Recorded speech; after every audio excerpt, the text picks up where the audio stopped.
एक साधक ने प्रश्न पूछा है कि सुबह सुबह जब बिल्कुल सुबह का समय होता है तो हमारे शरीर के अंदर में कानों को एक विशेष गर्जना सुनाई देती है।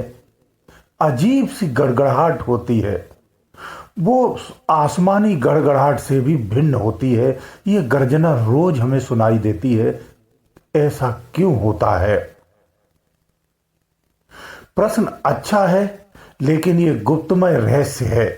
ये ऐसा गुप्त रहस्य है जो साधक साधना करता है वही इसे जान सकता है। ये प्रैक्टिकल प्रश्न है। इसका जवाब भी प्रैक्टिकल ही ज्ञाता दे सकता है और कोई इसे दे नहीं सकता है। इसी कारण इसका उत्तर भी प्रैक्टिकल हो जाता है। देखिए, इसका उत्तर मैं आपको दूंगा, लेकिन कुछ मर्यादाओं का पालन करते हुए मैं इस गुप्त बात को खुलकर नहीं बताऊंगा। ये अपने सानिध्य में ही सम्मुख बैठा करके अपने अनुयायी को बताना संभव होता है। सार्वजनिक रूप से इसका कारण नहीं बताया जाता है। देखिए, ऐसा है, सबसे पहले तो आपका ध्यान इस पर जाता है कि गड़गड़ाहट की जो आवाज आती है, ये गड़गड़ाहट क्या होती है। तो पहले हमारा विचार इसी पर जाता है कि ये अनहद नाद हो सकता है। ये अनहद नाद की आवाज होती है। नहीं, ऐसा नहीं है।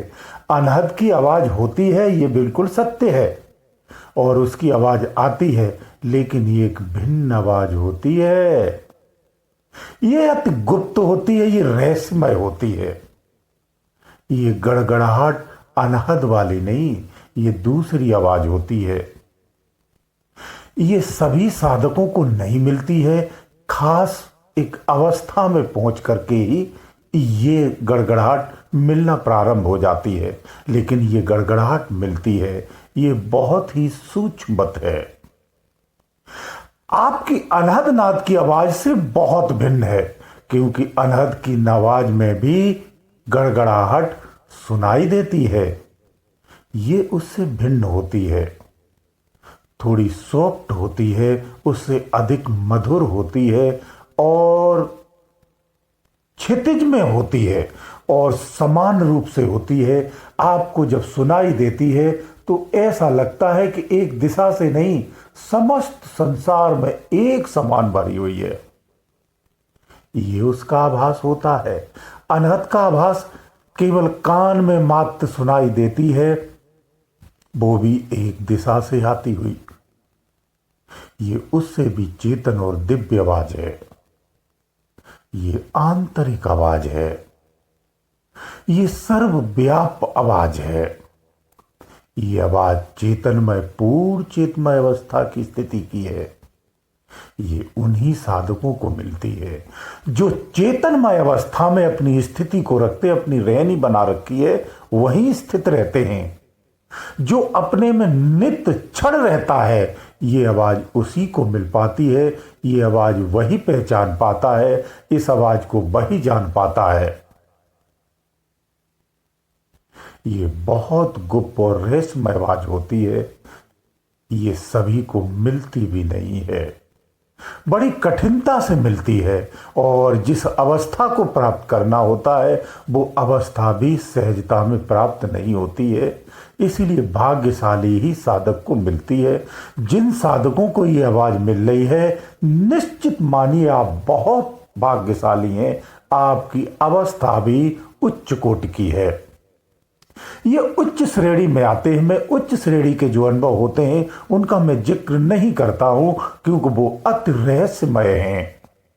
उन्हें सार्वजनिक नहीं खोला जाता है, इसलिए वहां की स्थितियों के बारे में नहीं बताया जाता है। वो जब उस स्थिति में पहुंचता है और जिस साधक को वो जब चीजें मिलती हैं, तभी उसे समझाया जाता है, तभी संभव भी होता है, तभी उसके लिए वो उपयोगी भी होती है।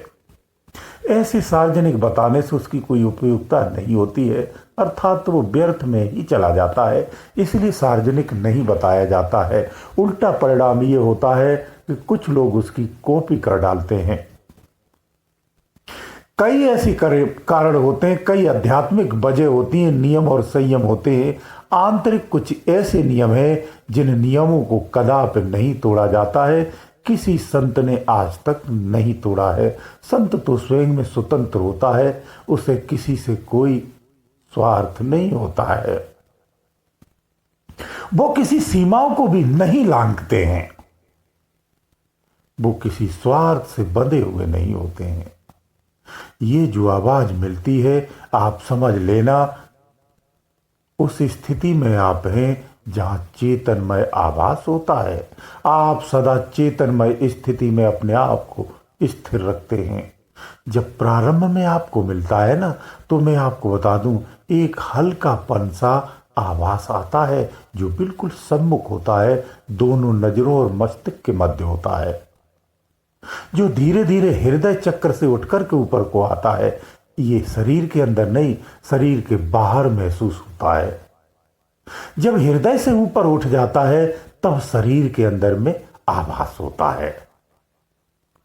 ये परम आनंद की स्थिति होती है। आपको इतना संकेत कह देता हूं, ऊर्जा का संचार इसी के ही माध्यम से होता है। जैसे आसमान में ओजोन परत होती है, आपने साइंस में पढ़ा होगा, उसमें बताया जाता है। ये अध्यात्म की ओजोन परत है, बस इतना कहूंगा। जो साधक इस स्थिति में है वो इसे समझ सकता है, जान सकता है। ये वही चीज है, इसे छेड़ा नहीं जाता है, इसे धारण किया जाता है, इसका आनंद लिया जाता है। यही आपको चेतनमय अवस्था में सदा स्थिर रखती है और वहां के दृश्यों से अवगत करा देती है। ये जादुई अवस्था है, चमत्कारिक अवस्था है, ये बिल्कुल भिन्न अवस्था है। इसका कोई वर्णन नहीं है, इसका वर्णन किया भी नहीं जा सकता है, इसे इशारे मात्र से ही बताया जाता है। ये वही स्थिति है, ये वही सत्य है, पावर है, ये वही संचार है। आपके रोम रोम खुल जाते हैं। जिस तरह किसी सत्य का शरीर में प्रवेश होता है और उसके स्पर्श करने से जो आभास होता है ना, ऐसा ही आभास इसका होता है। उससे भी चैतन्य आभास होता है, बहुत अधिक चेतन होता है। ये वही स्थिति है। जो साधक इस अवस्था में है उन्हें अपने आप को धन्य कहना चाहिए। आप श्रेष्ठतम साध्य है, एक उत्तम साधक हैं। आप सामान्य स्थिति में नहीं है, आप उस सीमा में हैं जहां बहुत हल्की परत अब रह गई है जो टूटना बाकी है। यही आपकी अवस्था है। ये शब्द, ये गड़गड़ाहट उन्हीं को मिलती है। कभी गौर करना, ये गड़गड़ाहट नहीं होती है। मैं ये भी बता देता हूं, ये गड़गड़ाहट नहीं होती है, ये गड़गड़ाहट जैसी होती है, ये कह सकते हैं। ध्यान से देखना, आपको बिल्कुल स्पष्ट हो जाती है कि ये गड़गड़ाहट नहीं, कुछ और है। उसकी आवाज को धारण कर लेना और उसी में खो जाना, क्षणिक खो के देखना, फिर उसका आपको कमाल समझ में आ जाएगा, उसका चमत्कार समझ में आ जाएगा। एक याद रखना, ये खोपड़ी के पीछे के हिस्से को बहुत प्रभावित करती है। जो साधक इस अवस्था में पहुंच जाते हैं वो अपने सिर पर फिर बाल नहीं रखते हैं, बालों का भी त्याग कर देते हैं। ऐसे तमाम साधक इस स्थिति को प्राप्त करते हैं।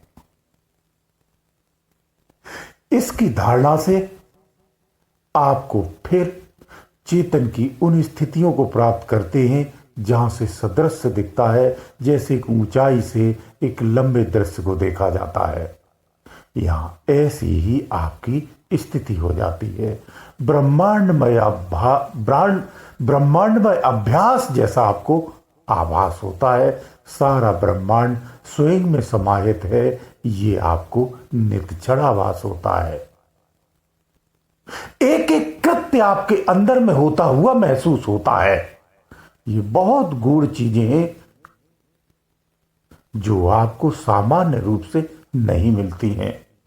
मैं उन साधकों के लिए कहना चाहता हूं जो ऊपरी सीढ़ी पर बैठे हुए हैं, उन्हें ये आभास होता है, उन्हें उसी का आभास है, ये समझ लेना चाहिए। जो मध्य में एक रेख दिखती है, उस रेख के निचले स्तर को आप देखेंगे, ये उसी की ही बिल्कुल कॉर्नर से आवाज आती हुई होती है। मैं इतना कह सकता हूं, ये वहीं की स्थिति है, इसीलिए ये क्षितिज में होती है। अब आपको समझ में आ गया होगा। गुरुदेव दयालु।